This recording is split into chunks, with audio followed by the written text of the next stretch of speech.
ওকে, আসসালামু আলাইকুম। আমার ওই এইসব নেটওয়ার্কে একটু সমস্যা হচ্ছিল এবং বিদ্যুৎটা ছিল না, যার কারণে একটু শুরু করতে দেরি হয়ে গেছে। এজন্য আমি সরি। না, স্ক্রিন দেখা যাচ্ছে, দেখতে পাচ্ছেন? দেখা যাচ্ছে। সমস্যা নেই, আলহামদুলিল্লাহ। আচ্ছা আচ্ছা, তা আমি অনেক চেষ্টা করে তারপরে লাইনটা সংযোগটা দিতে পারলাম। আর ওই আমার বোনের বাচ্চা হয়েছে, আমি একটু গ্রামের বাড়িতে রয়েছি, আগামীকাল বা আগামী পরশুদিন আমি আবার শহরে ব্যাক করব, কোনো সমস্যা হবে না। আচ্ছা, আমরা প্রথমেই আমাদের যে পড়াটা ছিল সেটা আমরা টেন্স, ভয়েস চেঞ্জ এবং স্পোকেন রুল তিনটা বিষয় আজকে খুব সমানভাবে শিখবো। তো এই যে যেটা দেখিয়েছিলাম টেন্সের যে ব্যাপারটা, টেন্স শিখতে গেলেই আমাদের প্রথমে হচ্ছে ভার্ব ফর্ম প্রয়োজন হয়। কারণ টেন্স মানেই হচ্ছে ক্রিয়ার পরিবর্তন, ভার্বের পরিবর্তন। যেমন এই একটা মাত্র আমি বিভিন্ন বক্স আপনাকে দেখিয়েছিলাম প্রথম দিকের যে ক্লাসগুলো ছিল, সেখানে এই ধরনের কিছু ব্যবহার ছিল। যেমন দেখেন, আমি একটু একটু দেখাই। এই যে একটা কথা বলছে যে সে একটি ছবি এঁকেছিল, পাস্ট ইনডেফিনিট টেন্সের কয়েকটা বাক্য এখানে দেখা যাচ্ছে। পাস্ট ইনডেফিনিট টেন্স, সে একটা ছবি এঁকেছিল, এটা কি হবে? হি drew a picture. He drew a picture, এই ড্রিউ শব্দটা আমাদের শুধু পরিবর্তন হবে, আর কোনো কিছু পরিবর্তন হবে না। ড্র মানে হচ্ছে আঁকা, সেখান থেকে হচ্ছে drew. He drew a picture, সে একটা ছবি এঁকেছিল। সে একটা গাড়ি চালিয়েছিল, হি ড্রোভ এ কার। যদি বলা হয় সে একটা গাড়ি চালায়, তখন হবে হি ড্রাইভস আ কার। হি ড্রাইভস আ কার, সে একটা গাড়ি চালায়। সে ইংরেজিতে কথা বলেছিল, সে ইংরেজিতে কথা বলবে। সে ইংরেজিতে কথা বলবে না, সে কি ইংরেজিতে কথা বলবে? সে কি ইংরেজিতে কথা বলবে না।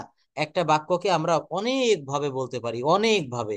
এই যে ভাব, এই যে সিস্টেম, এইটা আমাদেরকে একবার একটু ধরতে হবে যে কিভাবে আমরা কথাগুলো বড় করতে পারি। হ্যাঁ, আমি প্রত্যেকটা ক্লাসে বলে থাকি যে আমাদের বাক্য বড় করা শিখতে হবে। এক রকমের থাকলো, সেইখান থেকে অন্য আরেক রকমে আমাদেরকে ট্রান্সফর্ম করতে হবে। যেমন একই রকমের মিল্ক অর্থাৎ দুধ, একটা মাত্র উপাদান দুধ, এই দুধ থেকে অনেক রকমের মিষ্টান্ন তৈরি করা হয়।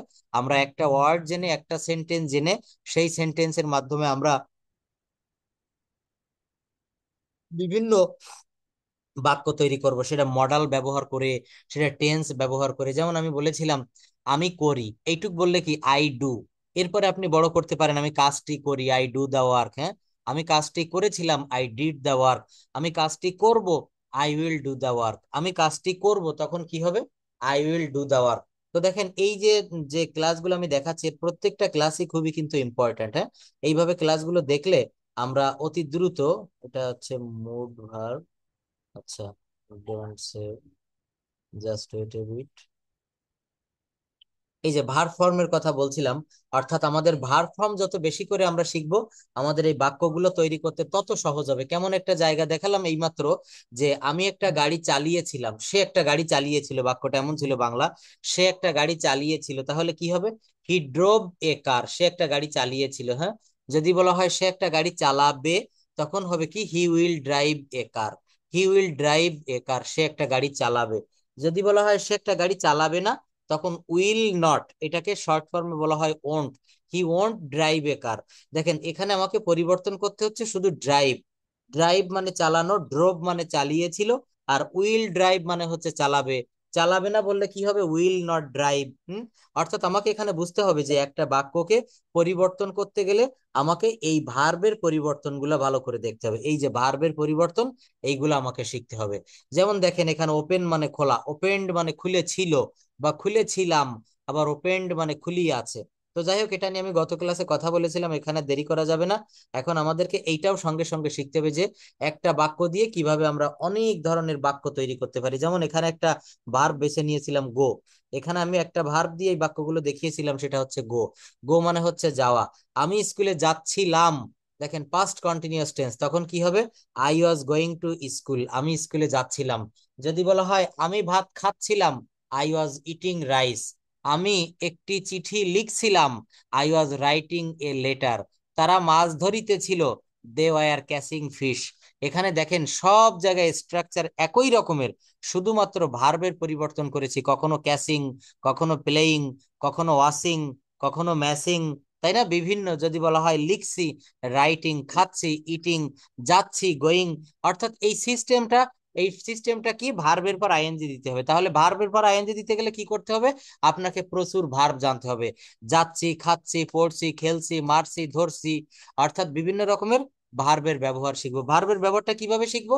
এইখানে একটা ভার্ব দেখেন, হুম, এটা কন্টিনিউয়াস টেন্সের ভার্বের একটা ব্যবহার। এইটা দেখলে আমরা খুব ভালোভাবে পারবো। যেমন আমি স্কুলে যাচ্ছিলাম, I was going to school. আমি স্কুলে যাচ্ছিলাম না, I was not going to school.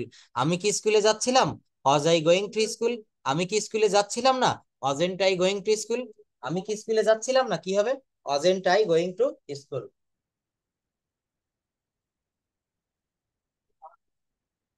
আচ্ছা দেখেন, তাহলে এখানে আমরা, যদি আপনি কন্টিনিউয়াস টেন্স জানেন, এই চারটা বাক্য আপনি গোয়িং বাদ দিয়ে এখানে ইটিং দিয়ে বলেন তো, আমি স্কুলে যাচ্ছিলাম, এখানে বলবেন আমি ভাত খাচ্ছিলাম।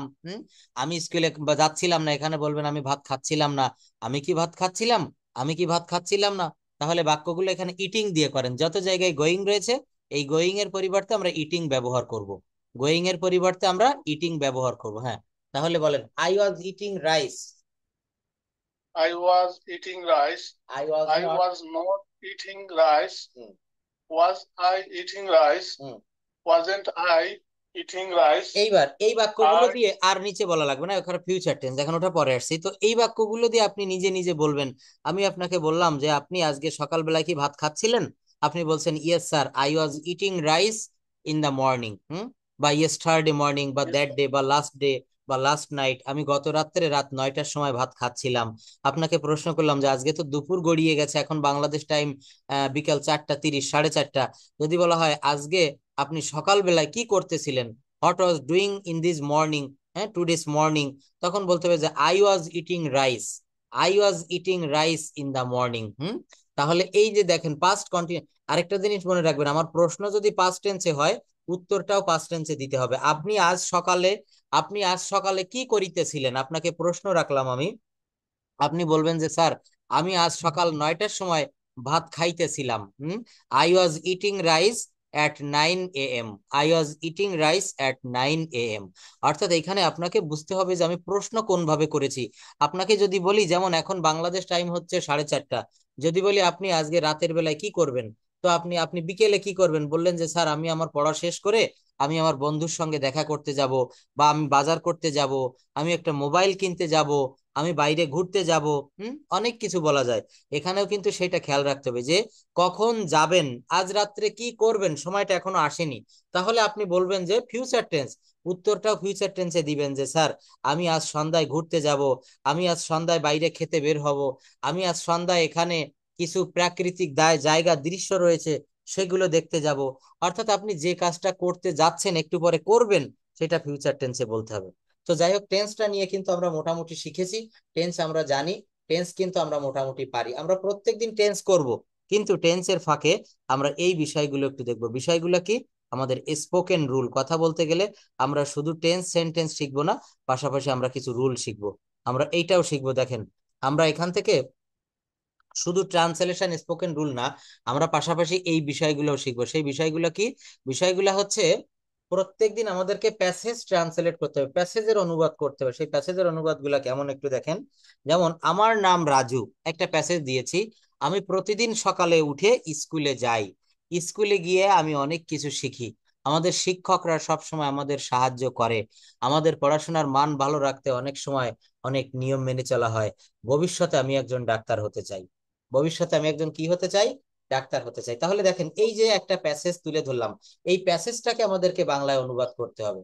কিভাবে প্যাসেজটা অনুবাদ করব, সেই বিষয়টা আমরা এখন দেখবো। তাহলে এই সেন্টেন্সটা তো আমরা সবাই পারি, আমার নাম রাজু। এটা ট্রান্সলেশন কি হবে বলেন তো, my name is my name is Raju. Raju, আমি প্রতিদিন সকালে উঠে স্কুলে যাই। তাহলে এইটুকের ট্রান্সলেশন কি হবে, আমি আমি প্রতিদিন প্রতিদিন সকালে উঠে সকালে স্কুলে স্কুলে যাই। যাই। হুম, I go to school every day morning. Morning, স্কুলে গিয়ে আমি অনেক কিছু শিখি। তাহলে গোয়িং টু I স্কুল, স্কুলে গিয়ে আগে এইটুকু going করতে হবে, school. গোয়িং টু স্কুল অথবা অ্যাট স্কুল, স্কুলেতে আমি অনেক কিছু শিখি। আই লার্ন মেনি থিংস, আমি অনেক কিছু শিখি। এইটুকের ইংরেজি হবে আই লার্ন, আমি শিখি অনেক কিছু, ইংরেজি মেনি থিংস। দেখেন, আমাদের শিক্ষকরা সব সময় আমাদের সাহায্য করেন। তাহলে আমাদের শিক্ষকরা, এইটুকের ইংরেজি হবে আওয়ার টিচার্স। আমাদের শিক্ষকরা সব সময় আমাদের সাহায্য করেন। Our teachers always help us, আমাদের শিক্ষকরা সব সময় আমাদের সাহায্য করেন। তারপর কি আছে, আমাদের পড়াশোনার মান ভালো রাখতে অনেক আমাদের নিয়ম, আমাদের পড়াশোনার মান, এই বাক্যটা, আমাদের পড়াশোনার মান ভালো রাখতে অনেক নিয়ম মেনে চলতে হয়। তাহলে অনেক নিয়ম মেনে চলতে হয়, এইটুকের ইংলিশ হচ্ছে মেনি রুলস আর ফলোড। দেখেন এখানে কোনো কর্তা নেই, কারা মেনে চলে এমন কিছু কিছু লেখা নেই, অর্থাৎ এটা প্যাসিভ মুডে করতে হবে, কর্মকেই এখানে প্রাধান্য দিতে হবে। মেনি রুলস এটা হচ্ছে কর্ম, এটা সাবজেক্টের জায়গায় বসেছে। মেনি রুলস আর ফলোড, অনেক নিয়ম মেনে চলা হয়, কি জন্য? টু মেইনটেইন, রক্ষা করতে। কি রক্ষা করতে? The quality of our studies, অর্থাৎ আমাদের পড়াশোনার মান ভালো রাখতে অনেক নিয়ম মেনে চলা হয়। ভবিষ্যতে আমি একজন ডাক্তার হতে চাই। ইন দা ফিউচার এর In ইংলিশ হচ্ছে future, I will in be a the doctor. Future, ভবিষ্যতে I want to become a doctor, আমি একজন ডাক্তার হতে চাই। তাহলে এই ইংলিশ ট্রান্সলেশন গুলো আপনি একবার পড়েন তো। My name is Raju. My name is Raju. I wake up every morning and go to school. At school, I learn many things. Our teachers always help us. Many rules are followed to maintain the quality of our studies. In the future, I want to become a doctor. Doctor, এইবার এইগুলা পড়ে আপনি একটু বাংলা বলবেন। এখানে Bangla passage দেওয়া আছে, কিন্তু আগে ইংলিশটা পড়েন। এই যে we go to school every morning, এইটা পড়ে এর বাংলাটা কি দাঁড়ায় আগে আপনি একবার রিডিং করে যান ইংলিশে, সুন্দর করে প্রথম থেকে শেষ পর্যন্ত আপনি ইংলিশে পড়েন আগে। এখানে যে এটা দাঁড়ান একটু ছোট করি, হ্যাঁ, এটা পড়বেন। এই যে we go to school every morning along with studying, ইংলিশটা একবার পড়েন তো।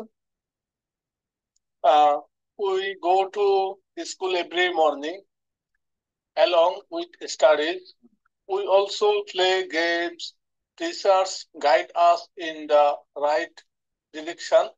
Rules are always followed in our school. If rules are broken, punishment are given. It is hoped that everyone will work in good profession in the future. Through good deeds, society can be improved. এইবার উপরের থেকে এক line English পড়বেন, তার বাংলাটা বলতে হবে। We go to school every morning, এই লাইনটার বাংলা কি? We go to school every morning. আমরা প্রতিদিন সকালে স্কুলে যাই। তারপর Along with studies, পড়াশোনার পাশাপাশি we also play games. আমরা খেলাধুলা করি। Teachers guide us in the right direction. শিক্ষকরা সঠিক দিক নির্দেশনার মাধ্যমে আমাদেরকে পড়ান। Rules are always followed in our school. আমাদের স্কুলে সবসময় রুল ফলো করা হয়। If rules are broken, যদি আমরা রুল ভঙ্গ করি, পানিশমেন্টস আর গিভেন, আমাদেরকে শাস্তি দেওয়া হয়। It is hoped that, আমরা আশা করি যে everyone will work in good professions in the future. Everyone will work, প্রত্যেকে কাজ করবে গুড, ভালো প্রফেশনের জন্য। ভবিষ্যতে ভালো প্রফেশনের জন্য প্রত্যেকে ভালো কাজ করবে। Through good deeds, society can be improved. সমাজ উন্নত হবে। Through good deeds means, through, দেখেন থ্রু মানে মধ্য দিয়া, অর্থাৎ থ্রু গুড ডিডস, ভালো কাজের মাধ্যমে বা ভালো কাজের মধ্য দিয়া society can be improved. Through good deeds, হ্যাঁ, ভালো কাজের মধ্য দিয়া সমাজকে উন্নত করা যেতে পারে। ক্যান বি, ক্যান থাকলে ক্যান বি, ভালো কাজের মধ্য দিয়া সমাজকে উন্নত করা যেতে পারে। দেখেন এই যে সোসাইটি ক্যান বি ইমপ্রুভড, সমাজকে উন্নত করা যেতে পারে। আচ্ছা, কারা করবে সমাজকে উন্নত? যদি কোনো কর্তা খুঁজে না পান, কোনো কর্তা না থাকে কোনো বাক্যে, তাহলে মনে করতে হবে এটা প্যাসিভ ভয়েস। হয়, হওয়া, করা হয়, যাওয়া হয়, খাওয়া হয়, বা উন্নতি করা হতে পারে, হয় বা পারে। ক্রিয়াটা যদি এমন থাকে, বাংলায় যদি এমন কোনো সাউন্ড শুনতে পান, করা হয় বা করা হবে, বা উন্নতি, যেমন এই যে সোসাইটি ক্যান বি ইমপ্রুভ, সমাজকে উন্নত করা যেতে পারে, ক্যান বি মানে পারে, এই ধরনের বাক্যগুলো থাকলে আপনাকে মনে করতে হবে এটা প্যাসিভ মুড, অর্থাৎ যেখানে কর্তার কোনো আধিপত্য না থাকে। আমি ভাত খাই, এটা কিন্তু আপনি কর্তৃবাচ্য বলতে পারেন, কর্তৃবাচ্য অ্যাক্টিভ ভয়েস। কিন্তু যখন বলবো ভাত আমার দ্বারা খাওয়া হয়, দেখেন আমার কর্তৃত্বটা কিন্তু অনেক দূরে চলে গেল। ভাত কার দ্বারা খাওয়া হয়? আমার দ্বারা। এই আমি শব্দটা বাক্যের রাগ করে কিন্তু একেবারে শেষে গিয়ে বসেছে, ভাত খাওয়া হয় আমার দ্বারা, অর্থাৎ এখানে আমি কিন্তু নিষ্ক্রিয় হয়ে গেলাম। এখানে প্রথম বাক্যে যে অবজেক্ট ছিল আই ইট রাইস, এই রাইসটা ছিল একেবারে শেষে, ও কিন্তু আইটাকে সরিয়ে দিয়ে প্রথমে বসে গেল, rice is eaten by me. তো এখানে দেখেন ওই জায়গায় তো বাই মি রয়েছে, বাই ছাড়াও কিন্তু প্রচুর ভয়েস চেঞ্জ আমরা করতে পারি বাই ছাড়া। তার একটা উদাহরণ হচ্ছে এই যে সোসাইটি ক্যান বি ইমপ্রুভ, কাজটা করা হতে পারে, the work can be done, করা যেতে পারে। তারপরে খাবারটি রান্না করা হতে পারে। দেখেন কে করবে, আমি, আপনি, নাকি অন্য কোনো ব্যক্তি, কারণ নাম কিন্তু এখানে উল্লেখ করা নেই। আর নাম যদি উল্লেখ করা না থাকে, কোনো কর্তা যদি না থাকে, তাহলে সেটা কর্মপ্রধান বাক্য হয়, অ্যাক্টিভ ভয়েস। তো এইবার এইখান থেকে বাংলাটা পড়েন। আমি প্রতিদিন, দেখেন ইংলিশটা তো আপনি ইংলিশ দেখে তার বাংলা করেছেন, এইবার অরিজিনাল আমরা বাংলাটা দেখি। আমরা প্রতিদিন স্কুলে যাই, দেখেন কি হয়, পড়েন। স্যার এটা কি করবো স্যার? বাংলাটা পড়ে ফেলেন, যা আছে হুবহু তাই পড়তে হবে। ওকে। আমরা প্রতিদিন সকালে স্কুলে যাই। স্কুলে পড়াশোনা করার পাশাপাশি আমরা খেলাধুলা করি। শিক্ষকরা আমাদের সঠিক পথে চালিত করেন। আমাদের স্কুলে সব সময় নিয়ম মেনে চলা হয়। নিয়ম ভঙ্গ করলে শাস্তি দেওয়া হয়। ভবিষ্যতে সবাই ভালো পেশায় কাজ করবে বলে আশা করা হয়। ভালো কাজের মাধ্যমে সমাজকে উন্নত করা সম্ভব। ধন্যবাদ। তাহলে এই যে শেষের বাক্যটা আমরা পারছিলাম না, শেষের বাক্যটার অর্থ কি দাঁড়ালো? ভালো কাজের মাধ্যমে সমাজকে উন্নত করা সম্ভব। এই যে বলছে থ্রু গুড ডিডস, ভালো কাজের মধ্য দিয়া বা ভালো কাজের মাধ্যমে সোসাইটি ক্যান বি ইমপ্রুভ, সমাজকে উন্নত করা সম্ভব। এই বাক্যে আপনি কখনো কোনো কর্তা পাবেন না, যে করিম বা রহিম বা অন্য কেউ ভালো কাজের মাধ্যমে সমাজকে উন্নত করবে বা তাদের দ্বারা উন্নত করা সম্ভব, এখানে নাই। তাহলে এখানে আমাকে কি করতে হবে? সোসাইটি ক্যান বি ইমপ্রুভ, সমাজকে উন্নত করা যেতে পারে। দেখেন ক্যান বি ইমপ্রুভ, ক্যান থাকলে, মডাল ভার্ব ক্যান থাকলে ভয়েস চেঞ্জে, অ্যাক্টিভে যদি ক্যান থাকে, প্যাসিভে সেটা ক্যান বি হয়ে যায়। তার একটা উদাহরণ দেখেন, যদি বলা হয় I tries, sorry I can do the work, আমি কাজটা করতে পারি, I can do the work, এটার প্যাসিভ মুডটা হবে the work can be done by me. Can থাকলে, মডাল ভার্ব থাকলে শুধু তারপরে বি যোগ করে, শুধু তারপরে বি বসিয়ে সেখানে কিন্তু প্যাসিভ মুড গঠন করা হয়। তো দেখেন আমাদের হোমওয়ার্কটা থাকবে হচ্ছে, এখনই আমরা চেষ্টা করব নিজে নিজে এই বাংলা থেকে আমাদের ইংলিশে ট্রান্সলেট করতে হবে এবং ইংলিশ থেকে আমাদেরকে বাংলায় ট্রান্সলেট করা শিখতে হবে। এইবার আমরা এইটা করি, দেখেন আমাদের গ্রামে একটি ছোট্ট স্কুল আছে, এটা কি হবে? Translate into English. এখান থেকে আমরা ক্লাসটা করা শুরু করি, বলেন এটা কি হবে? আমাদের গ্রামে একটি ছোট্ট স্কুল আছে। স্কুল আছে। কথা বলা শিখতে হবে practically. There is a, there is a small, আমাদের গ্রামে একটা ছোট স্কুল আছে। আমাদের গ্রামে there is a small school in our village. Thank you, there is a small school in our village. দেখেন এখানে অ্যান্সারে তাই লেখা রয়েছে, there is a small school in our village. এখন কথাটা হচ্ছে এখানে আপনি দেয়ার ব্যবহার করলেন কেন? মনে রাখতে হবে যে কোনো বাংলা বাক্যে, কোনো বাংলা বাক্যে যদি আছে নাই ছিল ছিল না, আছে নাই ছিল ছিল না এমন শব্দ থাকে, তাহলে সেখানে, অথবা যদি কখনো কোনো কিছু এমন বোঝায় যে স্থিরভাবে কোনো কিছু আছে, যেমন ঢাকায় একটি চিড়িয়াখানা আছে, খুলনায় অনেকগুলো বিশ্ববিদ্যালয় আছে, কক্সবাজারে একটি সমুদ্র সৈকত আছে, এই যে বাংলা ক্রিয়া শেষে যখন আছে নাই ছিল ছিল না এই ধরনের কোনো বাক্য থাকবে, তাহলে সেখানে দেয়ার দিয়ে করতে হবে। স্কুলটি গ্রামের এক কোণে অবস্থিত, কি হবে? দা স্কুল ইজ সিচুয়েটেড অথবা located, the school is located. দেখেন স্কুলটি অবস্থিত কোথায়? In on corner of the village, কি হবে? In on corner of the village. তারপর দেখেন প্রতিদিন সকালে ছাত্রছাত্রীরা স্কুলে যায়, এই বাক্যটা কি হবে তাহলে? আমরা বলি প্রতিদিন সকালে প্রতিদিন সকালে ছাত্রছাত্রীরা স্কুলে ছাত্রছাত্রীরা যায়। স্কুলে যায়। Hmm every student hmm go to school hmm in the morning. In the morning, হ্যাঁ। তাহলে এখানে আমরা এভাবে বলতে পারি এভরি মর্নিং, প্রতিদিন সকালে স্টুডেন্টস গো টু স্কুল। আবার দেখি এভরি মর্নিং, প্রতিদিন সকালে স্টুডেন্টস গো টু স্কুল, ছাত্রছাত্রীরা গো টু স্কুলে, গো টু স্কুল।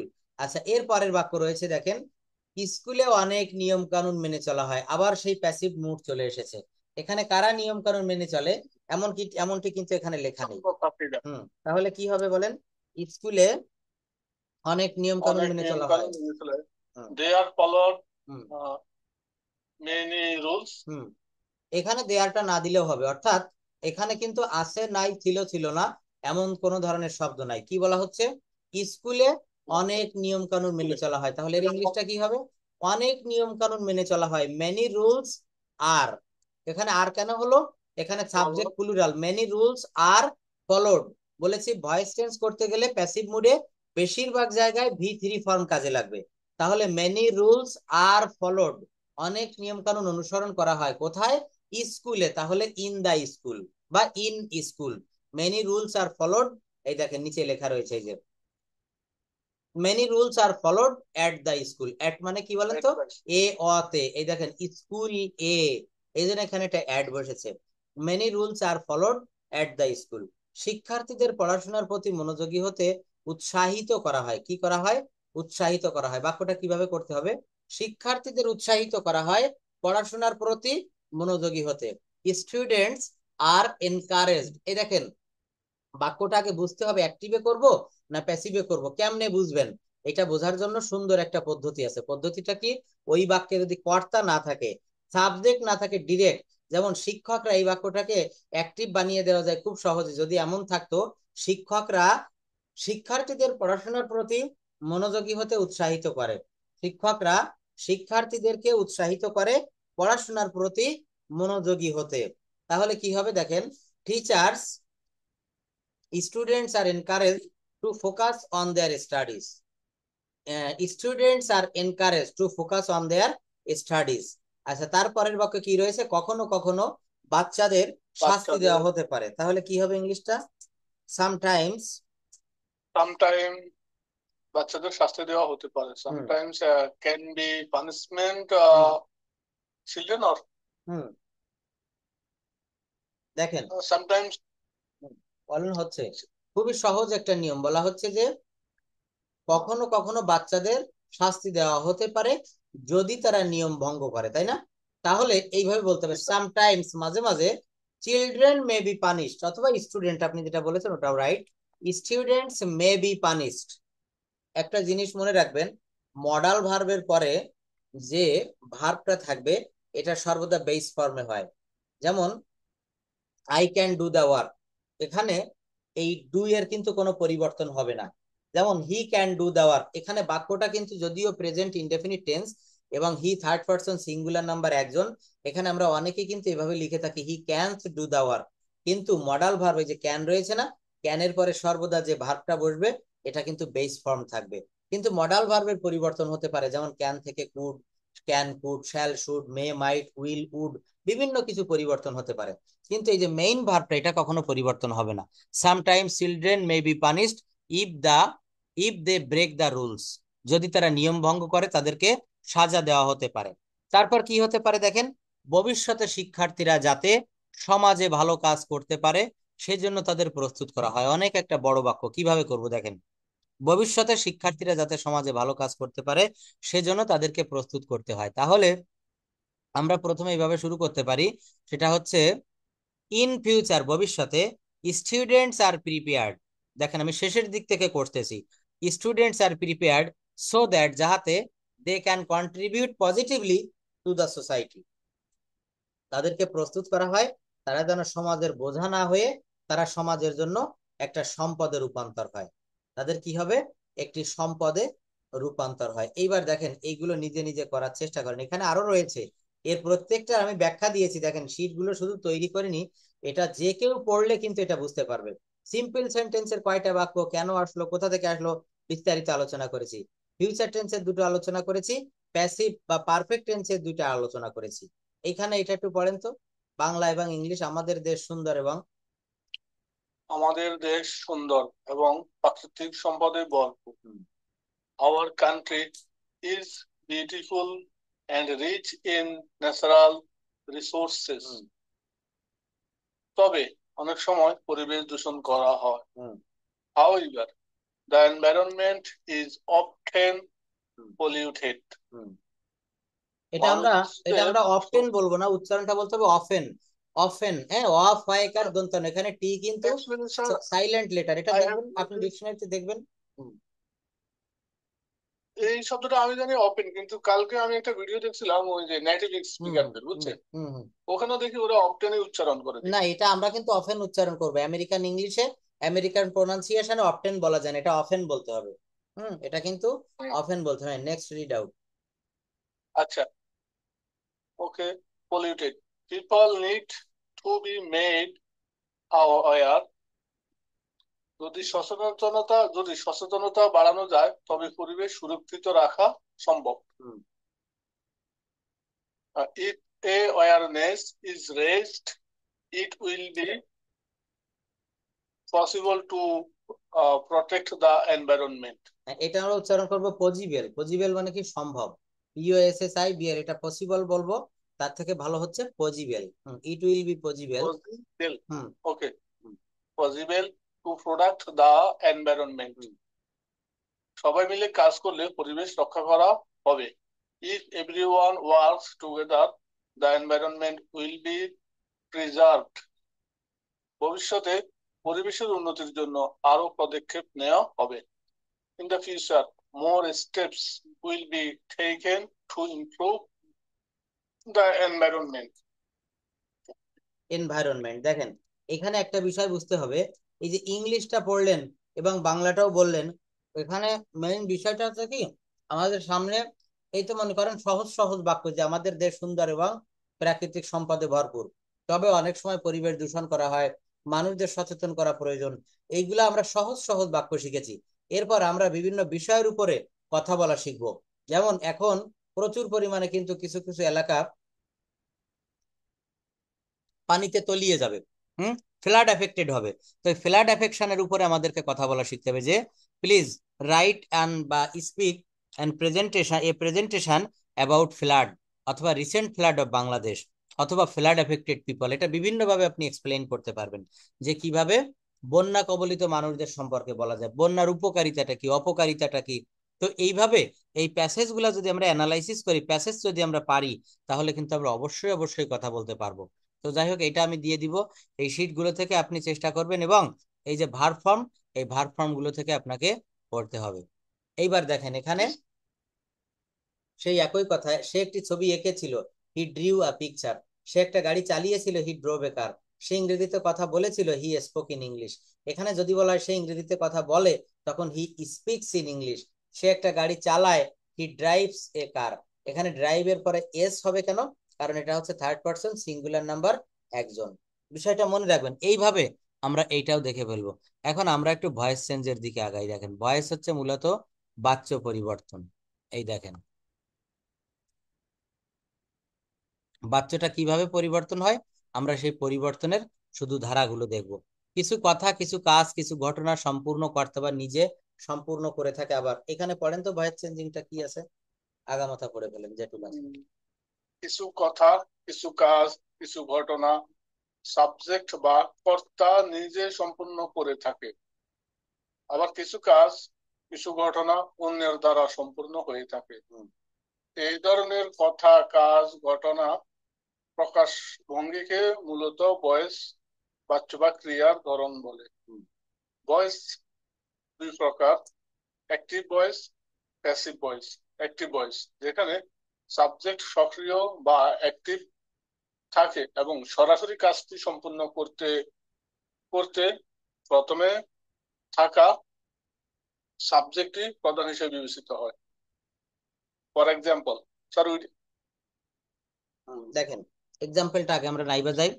বলা হচ্ছে ভয়েস দুই প্রকার, অ্যাক্টিভ ভয়েস কর্তৃবাচ্য, আর প্যাসিভ ভয়েস হচ্ছে কর্মবাচ্য। এখন দেখেন এক্সাম্পল দিয়েছে, he reads a book, he drew a picture, সে একটা ছবি এঁকেছিল, you have done the work. কি হবে? You have done the work. এখন এইখানে যে বাক্যগুলো করেছি প্রত্যেকটা বাক্যের কর্তা রয়েছে হি, পরের বাক্যে সি, পরের বাক্যে ইউ। কিন্তু এখন যে বাক্যটা বলবো, এই বাক্যের কর্মই কিন্তু প্রাধান্য পাবে, কর্মটাই কিন্তু প্রাধান্য পাবে। যেমন দেখেন হি রিডস এ বুক, এটা কি হবে? A book is read by him, একটা বই তার দ্বারা পড়া হয়। আপনি মনে করেন কোথাও বেড়াতে গিয়েছেন, এখন বলছে যে আপনি কি চা খাবেন? আপনি তাকে বলছেন নো, আমার দ্বারা চা খাওয়া হবে না। আপনি কাউকে কথা বলছেন, বলছেন যে আমাদের এই বাজারে বড় বড় মাছ বিক্রয় করা হয়। কারা করে? কে করে মাছ বিক্রি? এমন কিন্তু লোকের সংখ্যা সেখানে দেওয়া নেই। অর্থাৎ সাবজেক্ট যদি না থাকে, তাহলে সেখানে অবজেক্টকে সাবজেক্ট করতে হবে। এরপর দেখেন শেষে বাই মি বসাতে হবে। এই যে জায়গাটা বলেছে যে প্যাসিভের সংজ্ঞার পর এগুলো উদাহরণ লক্ষ্য করা যাক। এবার দেখেন এখানে বাই এর ব্যবহার আছে, বাই মি। ভয়েস চেঞ্জিং এর ক্ষেত্রে দুইটি গুরুত্বপূর্ণ তথ্য। প্যাসিভ ভয়েসে অবশ্যই টেন্স অনুসারে বি ভার্ব প্লাস ভার্বের পাস্ট পার্টিসিপল হবে, plus verb plus object plus voice change হয়ে থাকে। বিষয়টা আমরা উদাহরণে গেলে বুঝতে পারবো। যেমন দেখেন, অ্যাক্টিভ ভয়েস থেকে প্যাসিভ ভয়েসের স্ট্রাকচার করতে হলে টেন্স অনুসারে বি ভার্ব নিতে হবে, ট্রানজিটিভ ভার্বের পাস্ট পার্টিসিপল করতে হবে, প্লাস অতিরিক্ত অর্থ বসাতে হবে, প্রেজেন্টেশন বাই অথবা উইথ, অ্যাট, ইন, ফ্রম ইত্যাদি বসবে। অ্যাক্টিভ ভয়েস এর সাবজেক্ট এবং অবজেক্টিভ ফর্ম হতে হবে। সাবজেক্টের অবজেক্টিভ ফর্ম, যেমন I eat rice, I eat rice, rice is eaten by me. Eaten by me. তারপরে যদি বলা হয় হি প্লেস ফুটবল, সে ফুটবল খেলে, এটা কি হবে? Football is played by him. এইবার এই চারটা মুখস্থ করে ফেলেন। দেখেন কি রয়েছে, আই থাকলে মি, দে থাকলে হিম, মানে দে থাকলে দেম, সোজাসুজি। হ্যাঁ। হি থাকলে হিম, হুম। উই থাকলে আস, ইউ থাকলে ইউ, সি থাকলে হার, হুম। ইট থাকলে ইট। আচ্ছা, আমি যদি বলি, বলেন তো ইউ থাকলে কি হয়? ইউ থাকলে ইউ। যদি বলা হয় কারণ নাম থাকে তাহলে? ওই নাম। এইবার একটা বাক্য দেখেন, present indefinite tense, subject plus V one plus object, subject plus V one plus object. এইবার এটা প্যাসিভ করবো কিভাবে? প্রথমে সাবজেক্ট দিতে হবে, কি দিতে হবে? সাবজেক্ট। তারপর দেখেন একটা অক্সিলারি ভার্ব দিতে হবে, অ্যাম, ইজ, আর।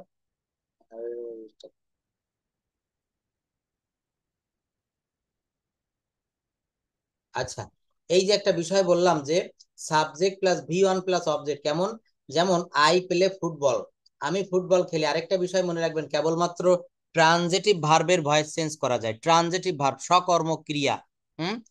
যেমন যদি বলা হয় আমি ফুটবল খেলি, এখানে খেলা, এই প্লে বাক্যের একটা ট্রানজিটিভ অবজেক্ট রয়েছে, সেটা হচ্ছে ফুটবল। তারপর দেখেন আই ইট রাইস, আমি ভাত খাই, এখানে আই মানে হচ্ছে সাবজেক্ট, এটা ইট হচ্ছে খাওয়া ভার্ব, আর রাইস হচ্ছে অবজেক্ট। তো এই যে ইট মানে খাওয়া, এটা কিন্তু ট্রানজিটিভ সকর্ম ক্রিয়া। যে ভার্বের কর্ম থাকে তাকে সকর্ম ক্রিয়া বলে। দেখেন এখানে ইট ভার্বের একটা কর্ম রয়েছে, সেটা হচ্ছে রাইস। তো এই যে present continuous tense, sorry present indefinite tense, এর ভয়েস চেঞ্জ করতে গেলে subject plus am is are plus V three লাগে। যেমন এখানে উদাহরণটা দিলে বেশি ভালো হতো, যেমন প্রেজেন্ট ইনডেফিনিট টেন্সের একটা বাক্য, হি ড্রাইভস এ কার, তাহলে এখানে কি হবে? এ কার ইজ ড্রিভেন। এটা আমরা ড্রাইভেন বলি, আমরা আলাদা অনেকে অনেক উচ্চারণ করি, কিন্তু এটা হবে হচ্ছে driven, driven, D R I V E N. তাহলে a car is driven by me, a car is driven by me. তো দেখেন এই যে চার্টটা না, আজকের এই চার্টটা কিন্তু আমাদেরকে মুখস্থ করতে হবে। চার্ট মুখস্থ না করলে কিচ্ছু পারা যাবে না। কন্টিনিউয়াস টেন্সে অ্যাম বিং ইজ বিং থাকে, অ্যাম বিং ইজ বিং এবং ভার্বের পর আইএনজি। যেমন আই অ্যাম ইটিং রাইস, আমি ভাত খাচ্ছি, তাহলে এখানে ইয়েটা কি হবে? ভয়েস চেঞ্জটা rice is being eaten by me. কি হবে? Rice is being eaten by me. আপনি এই চার্টটা আজকে মুখস্থ করবেন, এইটা। আর উপরে যে একটা চার্ট দেখালাম, আই থেকে মি, হি থাকলে হিম, দে থাকলে দেম, তারপরে রয়েছে দেখেন কোনো ব্যক্তি বা বস্তুর নাম থাকলে সেই নামটা কিন্তু এখানে বসে যায়। আচ্ছা, তারপর দেখেন বলা হচ্ছে being plus having plus have V three plus object. এটা আমরা অনেকেই বুঝতে পারি না, being plus having plus V three. তাহলে এখানে আমাদেরকে কি করতে হবে? এই জায়গাটাতে কিন্তু আমাদেরকে কভার করতে হবে, শুধু এই স্পোকেনের এই রুলগুলো একটু জানতে হবে। যে টেন্স থাকে তার পরের টেন্সের কিন্তু অক্সিলারি ভার্ব আনতে হয়। প্রেজেন্ট ইনডেফিনিট টেন্স যদি বাক্য থাকে অ্যাক্টিভ, ওইটাকে ভয়েস চেঞ্জ করতে গেলে প্রেজেন্ট পরবর্তী যে টেন্সটা আছে সেই টেন্সের, যেমন আই অ্যাম ইটিং রাইস, তাহলে এটা হবে rice is being eaten by me. Is বিংটা কেন হলো? এই বিং মানে হচ্ছে বি মানে হওয়া, সেখান থেকে হচ্ছে, চলছে, যাচ্ছে, চলমান কোনো ভাব বুঝালে সেখানে বিং আসবে। তো দেখেন এই চার্টটা যদি আমরা মুখস্থ করি তাহলে এই বাক্যগুলো আমরা অটোমেটিকলি পারবো। কোন বাক্যগুলো একটু দেখি।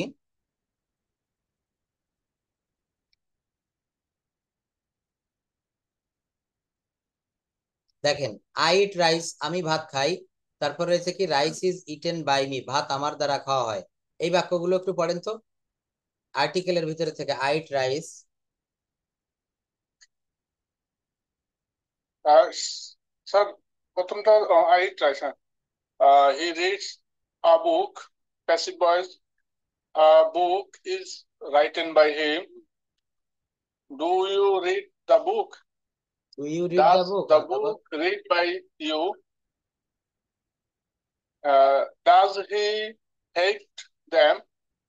Are they hated by him? Are they hated by him. অনেক ধন্যবাদ। Yeah. অর্থাৎ এই বাক্যগুলো আমরা কিভাবে শিখলাম? আমরা প্রেজেন্ট ইনডেফিনিট টেন্সের ভয়েস চেঞ্জ করা শিখেছি। He reads a book, a book is written by him. Do you read a book? Does the book read by you? Does the book read by you? তোমার দ্বারা কি একটা বই পড়া হয়? অর্থাৎ দেখেন এখানে ভয়েস চেঞ্জের অ্যাফার্মেটিভ, নেগেটিভ, ইন্টারোগেটিভ এগুলোও কিন্তু আমরা শিখে যাচ্ছি। ভয়েস চেঞ্জ একটা বাক্যকে যদি আমি সিম্পল ভাবে এটাকে অ্যাফার্মেটিভ থেকে নেগেটিভ, নেগেটিভ থেকে ইন্টারোগেটিভ, সেখান থেকে নেগেটিভ ইন্টারোগেটিভ বলি। একটা বাক্য যেমন যদি বলা হয় they catch fish, they catch fish in the pond, তারা পুকুরে মাছ ধরে, তাহলে এটাকে কি করতে হবে? তারা পুকুরে মাছ ধরছে না। They aren't catching fish in the pond, তারা কি পুকুরে মাছ ধরছে? তারা কি পুকুরে মাছ ধরছে? Are they catch in the fish, are they catch in the fish, আর তারপর কি হবে? তারা কি পুকুরে মাছ ধরছে না? Aren't they catching fish in the pond. অর্থাৎ এইভাবে আমাদেরকে বাক্যগুলো সাজাতে হবে যে আমি স্কুলে যাই, আমি স্কুলে যাই না। আমি ফুটবল খেলি, আমি ফুটবল খেলি না। অ্যাফার্মেটিভ, সেখান থেকে নেগেটিভ, সেখান থেকে ইন্টারোগেটিভ, সেখান থেকে নেগেটিভ ইন্টারোগেটিভ। দেখেন নিচের দিকে আরো একটু প্রবেশ করব। এখানে বলা হচ্ছে লক্ষণীয় যে প্যাসিভে একাধিক প্রাথমিক রুলটি সর্বদা মনে রাখতে হবে। যেখানে বলা হয়েছিল প্যাসিভ করার ক্ষেত্রে অ্যাক্টিভের অবজেক্টকে সাবজেক্ট করতে হয়। অ্যাক্টিভ ভয়েসে যে কিনা সবার পিছনে বসে থাকে, প্যাসিভ ভয়েসে সে কিন্তু মানে অ্যাক্টিভে আগে বসলে প্যাসিভে সে পরে গিয়ে বসে। অর্থাৎ এইভাবে কিন্তু আমাদেরকে প্র্যাকটিস করতে হবে। দেখেন যদি বলা হয় আমি করি, আই ডু, আমি কাজটি করি, আই ডু দা ওয়ার্ক, কি হবে বলেন? আই ডু দা ওয়ার্ক, আমি কাজটি করি। আমি কাজটি করব, I will do the work. এখানে শুধু Do the work. উইল ভার্বের কিন্তু ডিরেক্ট কোনো ভার্ব ফর্ম হয় না। উইল ভার্বের ডিরেক্ট, এজন্য এটাকে সরি উইল না, যে কোনো ভার্বের ডিরেক্ট ভার্ব ফর্ম হয় না। এগুলাকে ভার্ব মানে ফিউচার টেন্স করতে গেলে শ্যাল উইল যুক্ত করতে হয়। যেমন আমি বাড়ি যাব, আই উইল গো, যদি বলি আই গো হোম তাহলে আমি বাড়ি যাই। কিন্তু যখন এখানে যুক্ত করব আই,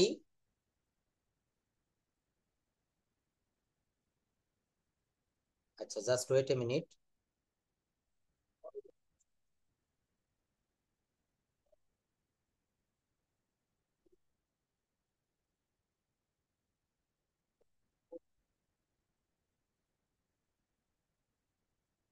আচ্ছা এখানে দেখেন প্রেজেন্ট পারফেক্ট টেন্স, হ্যাঁ, সাবজেক্ট প্লাস হ্যাজ বা হ্যাভ প্লাস ভি3, এরকম যদি থাকে প্রেজেন্ট পারফেক্ট টেন্সের কোনো বাক্য, রহিম হ্যাজ কমপ্লিটেড হিজ ওয়ার্ক, এই বাক্যটাকে কিভাবে করবেন? তাহলে রহিম হ্যাজ কমপ্লিটেড হিজ হোমওয়ার্ক, তো এই হিজ হোমওয়ার্ক এটা হচ্ছে অবজেক্ট, এটাকে সাবজেক্ট করতে হবে। His homework has been completed by Rahim. Have you taken your dinner, তুমি কি তোমার নাস্তা খেয়েছো? তাহলে এই ডিনার, এই ডিনারটা হচ্ছে এখানে সাবজেক্ট, তাহলে has dinner been taken by you. এখানে আপনি বলতে পারেন স্যার বিন আসলো কেন? এখানে এই যে দেখেন have you taken your dinner, তুমি কি তোমার নাস্তা খেয়েছো? তো এই টেকেন এই বাক্যটাই হচ্ছে প্রেজেন্ট পারফেক্ট টেন্স। তো প্রেজেন্ট পারফেক্ট টেন্সের ভয়েস চেঞ্জ করতে গেলে প্রেজেন্ট পারফেক্ট কন্টিনিউয়াস, অর্থাৎ এখানে বিন থাকে, সেই পূর্বের যে টেন্সটা ওই টেন্সের ইয়েটা মানে অক্সিলারি ভার্বটা আনতে হয়। যেমন এখানে প্রথম বাক্যে বিন ছিল না। Have you taken your dinner, তুমি কি তোমার ডিনার করেছো? তাহলে কি হবে? Has dinner been taken by you. এখানে বিন মানে কি জানেন? নেওয়া হয়েছে, খাওয়া, খাওয়া হয়েছে। হওয়া ইংরেজি হচ্ছে বি। বি ভার্বের তিনটা ফর্ম আছে, যেমন বি ওয়াজ বিন, বি ই বি, বি থেকে আসতে হচ্ছে ওয়াজ, ডাব্লিউ এ এস, বি ওয়াজ। আরেকটা রয়েছে বি ডাব্লিউ এন, বি ওয়াজ বিন। এই বি থেকে আসে আমি যার অজয়ের, তো বিটা হচ্ছে প্রেজেন্ট ফর্ম ধরা হয়। তারপর হচ্ছে প্রেজেন্ট ফর্মের আরেকটা ফর্ম রয়েছে সেটা হচ্ছে ওয়াজ, আর আরেকটা ফর্ম রয়েছে বিন। এই বিনটা হচ্ছে থার্ড মানে একেবারে শেষের ফর্ম, ভি3 ফর্ম। যেমন যদি বলা হয় আমি ভাত খাই, আই রাইস, আর আমি ভাত খাইয়াছি, আমি ভাত খেয়েছি, প্রেজেন্ট পারফেক্ট টেন্স যেমন ইটেন লাগে, এই বিনটাও কিন্তু ঠিক তদ্রূপ। তাই বিনটা হচ্ছে যখন আপনি ভি3 অংশ দিয়ে বাক্য করবেন তখন কিন্তু আপনাকে বিন দিতে হবে। কি দিতে হবে? বিন। যেমন have you has dinner been taken by you, এই বাক্যটা বলেন তো কি হবে? I have played football, present perfect tense, I have played football, তাহলে কি হবে? I have I have played football, আমি ফুটবল খেলেছি, তাহলে football has been, football has been flayed by me. যদি বলা হয় they have caught fish, They have caught they fish. have caught fish, তারা মাছ ধরি আছে, এটা কি হবে? Fish has been caught by them. যদি বলা হয় Suman has bought a house, Suman একটা বাড়ি কিনে আছে, Suman has bought a house, তাহলে কি হবে? A, a house has been gotten by Shuman. না, এখানে বই বটটা হচ্ছে ভি3, বটই বসে দেবে, house has been bought by Suman, অর্থাৎ Shuman. প্রেজেন্ট পারফেক্ট টেন্সের ভয়েস চেঞ্জ করতে গেলে হ্যাজ বা হ্যাভ এর সঙ্গে অতিরিক্ত বিন যোগ করতে হবে, হ্যাজ বিন বা হ্যাভ বিন। এটা বলেন তো কি হবে? I have, I have painted my building, I have painted my building, আমি আমার বিল্ডিং এ রং করেছি। My building has been painted by me. Yes, my building has been painted by me. আচ্ছা, এইবার এইটাকে বাই মি বাদ দিয়ে যদি বলা হয় বিল্ডিংটিতে রং করা হয়েছে, বিল্ডিংটিতে রং করা হয়েছে, বিল্ডিংটিতে রং করা হয়েছে, সেম স্যার, এটাই তো। The building, the building has been painted yes the by me. Building has been painted. হ্যাঁ, এখানে কার দ্বারা সেটা কিন্তু উল্লেখ থাকে না। নিউজ পেপার গুলো পড়বেন, ইংলিশ নিউজ পেপার দেখবেন অনলাইনেও পাওয়া যায়, ইংলিশ জার্নাল বা English news paper daily star লিখলে চলে আসবে। তো এই যে বাক্যটা, এখানে এই ধরনের অনেক কিছু লেখা থাকে যে স্বাধীনতা দিবস উপলক্ষে প্রধানমন্ত্রীকে গার্ড অফ অনার দেওয়া হয়, স্বাধীনতা দিবস উপলক্ষে প্রধানমন্ত্রীকে গার্ড অফ অনার দেওয়া হয়। কারা দেয়, কার মাধ্যমে দেওয়া হচ্ছে এমনটি কিন্তু উল্লেখ করা থাকে না। পদ্মা সেতু তৈরি করা হয়েছে, কে করেছে, এখানে কর্তৃপক্ষের কোনো নাম নাই, এই জন্য এটা কিন্তু প্যাসিভ মুডে করতে হবে, প্যাসিভ ভয়েস এই বাক্যগুলো তৈরি করতে হবে। এরপর দেখেন এখানে আরো কি কি আছে, এই যে পাস্ট টেন্সের সাবজেক্ট, পাস্ট টেন্সের অ্যাক্টিভে কি থাকে, পাস্ট টেন্সের অ্যাক্টিভে থাকে দেখেন subject plus V two, subject plus V two, মানে ভার্বের টু ফর্ম অ্যাক্টিভে, তারপর অবজেক্ট থাকে। আবার এটা যখন প্যাসিভ করবেন তখন অবজেক্টের সাবজেক্ট প্লাস কজ ওয়্যার ভি3 প্লাস সাবজেক্টের অবজেক্ট। কি বললাম? প্রথমে এই যে দেখেন এই যে অবজেক্টটা থাকে অ্যাক্টিভের একেবারে মাথায়, মাস মানে শেষে গিয়ে এই অবজেক্টটাকে প্রথমে আনতে হয়, অর্থাৎ সাবজেক্টের জায়গায় বসে, তারপর অজ ওয়্যার, তারপর ভার্বের ভি3 প্লাস অবজেক্ট, অর্থাৎ সবসময় ভার্বের ভি3। যেমন I he drew a picture, এই বাক্যটা দেখবো, সে একটা ছবি এঁকেছিল, হি ড্রিউ এ পিকচার, সে একটা ছবি এঁকেছিল, তাহলে এর প্যাসিভটা হবে তার দ্বারা একটা ছবি আঁকা হয়েছিল, তার দ্বারা একটা ছবি আঁকা হয়েছিল, a picture was drawn by him, a picture was drawn by হিম।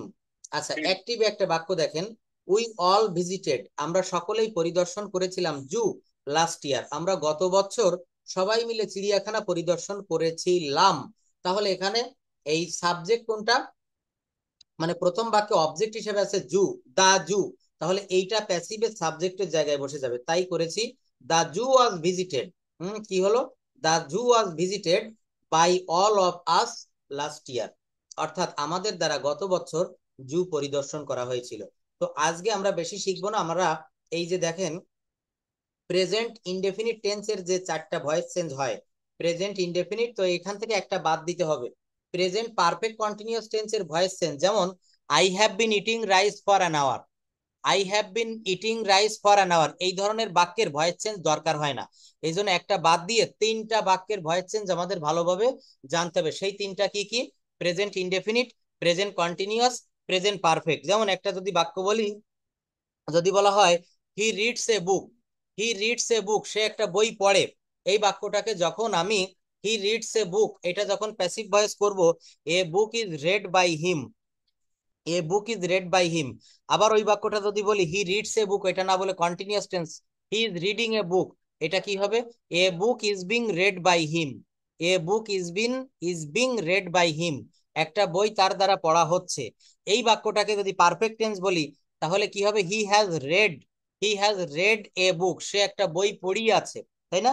এইটাকে যদি আমি প্যাসিভ করি তখন কি হবে? A book has been read by him. এই যে দেখেন এখানে দিয়েছি, এই যে প্রেজেন্ট পারফেক্ট টেন্সে কি কি থাকে, প্রেজেন্ট পারফেক্ট টেন্সের একটা সাধারণ বাক্যে থাকে সাবজেক্ট প্লাস হ্যাজ বা হ্যাভ, তারপর ভি3 প্লাস অবজেক্ট। আবার ওই বাক্যকে যখন প্যাসিভ মুড করব তখন কি হবে?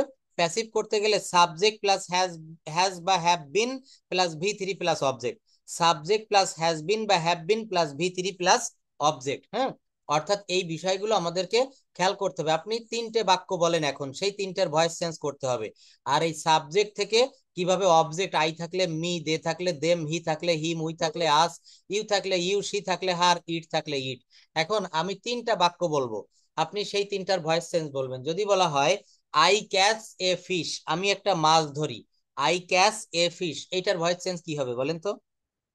I catch a fish, yes sir. এইটার ভয়েস চেঞ্জ বলেন, এটা তো অ্যাক্টিভে আছে, এটার প্যাসিভ কি হবে? আই ক্যাচ এ ফিশ, আমি একটি মাছ ধরি। A fish is caught by me. ধন্যবাদ। এইটাকে যদি কন্টিনিউয়াস টেন্স বলি, I am catching a fish, এটার ভয়েস চেঞ্জ কি হবে? Passive. I am A catching a fish, fish. হ্যাঁ, a fish is catching by me. না ক্যাচিং দেওয়া যাবে না, ভয়েস চেঞ্জে ইসে মানে প্যাসিভ ভয়েসে সবসময় ভি3 দিতে হবে। A fish is being caught by me, catching না, কট। কি হবে বলেন? Oh, sorry. কট। হ্যাঁ, এটা Is হিসাব being, করে। হ্যাঁ, এটা একটু মানে যখন বেশি বেশি করে চর্চা করবেন, এই জন্য হোমওয়ার্ক দিয়ে দিচ্ছি যে আপনি প্রত্যেকটা মানে প্রেজেন্ট টেন্সের 4টা টেন্স, তো শেষেরটা বাদ দিতে হবে, কারণ প্রেজেন্ট পারফেক্ট কন্টিনিউয়াস টেন্সের ভয়েস চেঞ্জ বেশি কাজে লাগে না। তো এটা যদি বাদ দেয় তাহলে তিনটা থাকলো, present indefinite, present continuous, present perfect. প্রত্যেকটা বাক্যের মানে প্রত্যেকটা টেন্সের 5টা করে বাক্য, সেই 5টা করে বাক্যের আপনি অ্যাক্টিভ পাঠানো লাগবে না, প্যাসিভ গুলা আমাকে ভয়েস রেকর্ড করে পাঠাবেন। যেমন এইভাবে বলবেন, I eat rice, rice is eaten by me, I play football, football is played by me. হ্যাঁ, তারপরে they catch fish, fish is caught by them. এটা চলে গেল প্রেজেন্ট ইনডেফিনিট। এরপর কন্টিনিউয়াস ধরতে পারেন, যেমন আই অ্যাম ইটিং রাইস, এটা বলবেন rice is being eaten by me, he is playing football, football is being played by him. এইবার বলেন তো প্রেজেন্ট পারফেক্ট টেন্সের একটা বাক্য বলি, যেমন Meena, Meena has written a letter, Meena has written a letter, Meena একটা চিঠি লিখেছে, এটা কি হবে? a letter hmm, has been written by Nina. A letter has been written by Meena. ধন্যবাদ। তারপর যদি বলা হয় দে হ্যাভ ডান দা সাম, তারা অঙ্কটা করিয়েছে, দে হ্যাভ ডান দা সাম, কি হবে? The sum have done by them. দা সাম, না, Has been, এখানে হ্যাজ থাকলে বা হ্যাভ থাকলে কিন্তু হ্যাভ বিন দিতে হয়। কি বলেছি? They have done the sum, তাহলে the sum has been done by them, the sum has been done by them. এই দেখেন আমি চার্টটা দেখিয়েছি, এই চার্টটা একটু মনে রাখতে হবে। এই যে প্রেজেন্ট পারফেক্ট টেন্সে একটা অ্যাক্টিভের বাক্যে থাকে সাবজেক্ট প্লাস হ্যাজ বা হ্যাভ প্লাস ভি3 প্লাস অবজেক্ট, ওইটা প্যাসিভ করতে গেলে সাবজেক্ট প্লাস হ্যাজ বিন বা হ্যাভ বিন বসে, সাবজেক্টের পরে হ্যাজ বিন বা হ্যাভ বিন বসে। কি বসে? সাবজেক্টের পরে হ্যাজ বিন বা হ্যাভ বিন প্লাস ভি3 প্লাস অবজেক্ট, সাবজেক্টের পরে হ্যাজ বিন বা হ্যাভ বিন প্লাস ভি3 প্লাস অবজেক্ট। বুঝতে পেরেছেন? অর্থাৎ যেমন yes, sir. I have eaten rice, আমি ভাত খেয়েছি, তাহলে ভাত আমার দ্বারা খাওয়া হয়েছে, rice has been eaten by me, কাজটি আমার দ্বারা করা হয়েছে, লোকটিকে মারা হয়েছে, তাকে সাহায্য Yes, sir. করা হয়েছে, আমাদেরকে 1 লক্ষ টাকা দেওয়া হয়েছে, বাংলাদেশকে $1 মিলিয়ন দেওয়া হয়েছে, কাদের দ্বারা? জাপানের দ্বারা। দেখবেন নিউজ পেপার পড়লে কিন্তু আমরা প্রায় ভয়েস চেঞ্জের ব্যবহার দেখতে পাই। বাজারে মাছ বিক্রি করা হয়, এই বাড়িটি বিক্রয় করা হয়, এই জমিটি বিক্রয় করা হবে, কারা করে? এখানে কিন্তু সাবজেক্ট বা কর্তার নাম উল্লেখ থাকে না, এই জন্য এই বাক্যগুলোকে আমাদেরকে প্যাসিভ মুডে করতে হবে। এই বাক্যগুলোকে আমাদেরকে কি করতে হবে? প্যাসিভ মুডে কিন্তু এই বাক্যগুলো তৈরি করতে হবে। ঠিক আছে? তো আমি এই ভয়েস Yes, চেঞ্জের sir. প্যাসিভের যে ইয়েটা, এখানে আরো 2টা শীট রয়েছে, আমি আপনাকে পাঠাই দিচ্ছি। আপনার কাজটা থাকবে আজকে এই শীটটা আপনি রিডিং পড়বেন, যেখানে না বুঝবেন সেখানে একটু নক করবেন, একটু কালার করে রাখবেন, আমি সেইখানে আবার বুঝাবো। ভয়েস চেঞ্জটা ভালো করে Yes, sir. শেখার প্রয়োজনীয়তা কি জানেন? ভয়েস চেঞ্জ না জানলে আপনি ফ্লুয়েন্টলি কথা বলতে পারবেন, আর ভয়েস চেঞ্জ জানলে কোথাও আটকাবে না, আপনি দ্রুত কথা বলতে পারবেন। এবং ভয়েস চেঞ্জের ব্যবহার ইংরেজি ভাষায় প্রচুর। এই যে বললাম না, দেখবেন বাড়ির সামনে লেখা থাকে এই বাড়িটা ভাড়া দেওয়া হইবে, এই জমিটা বিক্রয় করা হইবে, স্বাধীনতা দিবস উপলক্ষে প্রধানমন্ত্রীকে গার্ড অফ অনার দেওয়া হয়। অর্থাৎ যেখানে কর্তা সরাসরি উপস্থিত না থেকে কর্মকে সামনে এনে কর্মপ্রধান বাক্যকে বলা হয় প্যাসিভ ভয়েসের অর্থ হচ্ছে কর্মবাচ্য, আর অ্যাক্টিভ ভয়েসের অর্থ হচ্ছে কর্তৃবাচ্য। অ্যাক্টিভ ভয়েসের অর্থ হচ্ছে কর্তৃবাচ্য, রহিম কাজটি করে। আর ওই একই বাক্যকে যখন বলবো কাজটি রহিমের দ্বারা করা হয়, তখন দেখেন রহিম কিন্তু কিছুটা নিষ্ক্রিয়, দুর্বল হয়ে পড়েছে, এই জন্য এটাকে বলা হচ্ছে প্যাসিভ ভয়েস। তো এই অ্যাক্টিভ প্যাসিভের এখানে অনেক মানে অনেক বলতে কি, আমরা টেন্সের যে ভয়েস গুলা রয়েছে, এই একটা রয়েছে দেখেন পাস্ট কন্টিনিউয়াস টেন্স। এই যে যেমন পাস্ট কন্টিনিউয়াস টেন্স নিয়ে যদি আমরা একটু কথা বলি, বলা হচ্ছে অ্যাক্টিভে গঠন সাবজেক্ট প্লাস অজয়ার প্লাস ভার্বের পর আইএনজি প্লাস অবজেক্ট। সাধারণ অ্যাক্টিভে যেটা থাকে, যেমন দে ওয়ার হার্টিং মি, তারা আমাকে আঘাত করছে। বা এই বাক্যটা হি ওয়াজ সিঙ্গিং এ সং, সে একটা গান গাহিতেছিল, কি হবে? হি ওয়াজ সিঙ্গিং এ সং, সে একটা গান গাচ্ছিল। এই বাক্যটাকে যখন যখন আপনি প্যাসিভ করবেন, তখন এই এ সং এই অবজেক্টটাকে সাবজেক্ট করতে হবে। A song was being, a song was being sung by him, কি হলো? A song was being sung by him, অর্থাৎ একটা গান তার দ্বারা গাওয়া হচ্ছিল। এ সং ওয়াজ বিং সাং, প্রথম বাক্যে শুধু এই ওয়াজটা ছিল আর তারপরে সিঙ্গিং ছিল, কিন্তু এই ওয়াজের পর একটা বিং বসিয়েছি কেন? কারণ এই লাইনটা দেখেন, পাস্ট কন্টিনিউয়াস টেন্সের অ্যাক্টিভকে প্যাসিভ করতে গেলে অবজেক্টের সাবজেক্ট, তারপর অজয়ের, তারপর একটা অতিরিক্ত বিং বসাতে হয়। বিং মানে হচ্ছে হচ্ছে চলছে, বি থেকে এসেছে বিং চলমান, হ্যাঁ, বি মানে হচ্ছে হওয়া ঘটা চলা, আর এই বিং হচ্ছে হচ্ছে বা চলছে। তাহলে সাবজেক্টের পরে অজয়ের, তারপর বিং প্লাস ভি থ্রি। যেমন হি ওয়াজ সিঙ্গিং এ সং, সে একটা গান গাচ্ছিল, তাহলে তার দ্বারা একটা গান গাওয়া হচ্ছিল। A song was being sung by him. এইভাবে আপনি প্রত্যেকটা টেন্স, তবে যে কোনো টেন্সের একেবারে শেষে যেটা, অর্থাৎ পারফেক্ট কন্টিনিউয়াস টেন্সের ভয়েস চেঞ্জ আমাদের বেশি কখনোই কাজে লাগে না। ওইটা শিখে আমাদের শুধু শুধু অতিরিক্ত বোঝা বাড়ানোর দরকার নেই। প্রত্যেকটা টেন্সের তিনটা করে টেন্স শিখলে হবে: present indefinite, present continuous, present perfect. Past indefinite, past continuous, past perfect. ফিউচারেও ঠিক তাই। এইভাবে এই 3 নয়টি নয়টি টেন্সের ভয়েস চেঞ্জ একটু দেখে রাখবেন। এরপরে টেন্স ছাড়াও অনেক ভয়েস চেঞ্জ হয়, মডালের ভয়েস চেঞ্জ, যেমন I can do the work. Modal verb থাকলে মডাল ভার্বের পরে শুধু বি যোগ করে ভয়েস চেঞ্জ করা হয়। I can do the work, I can do the work, আমি কাজটি করতে পারি। এখানে ক্যানের পরে শুধু ক্যান বি বসবে। The work can be done by me, the work can be done by me. তারপর বলা যেতে পারে, মনে করেন মডাল ভার্বদের আরো বলা যায়, যেমন he he will eat rice, তাহলে rice will be eaten by him. অর্থাৎ এখানে মডাল ভার্ব থাকলে শুধু তারপরে বি যোগ করতে হয়। I can do the work can be done by me. I can go, তারপরে আই ক্যান ইট রাইস, আমি ভাত খেতে পারি, rice can be eaten by me. তো এইগুলো মডাল ভার্ব বা অন্যান্য যে টেন্সের বাইরে যে ভয়েস চেঞ্জ, এটা আগামী ক্লাসে দেখাবো। আপনি শুধু আজকে টোটাল এই টেন্সের ভয়েস চেঞ্জ গুলো একবার রিডিং পড়ে রাখবেন, দেখবেন এইখান থেকে আপনি টেন্সের যত ভয়েস চেঞ্জ, সব ভয়েস গুলো আপনি নিজে নিজে করতে পারতেছেন। আর এই যে অল্প অল্প মাঝে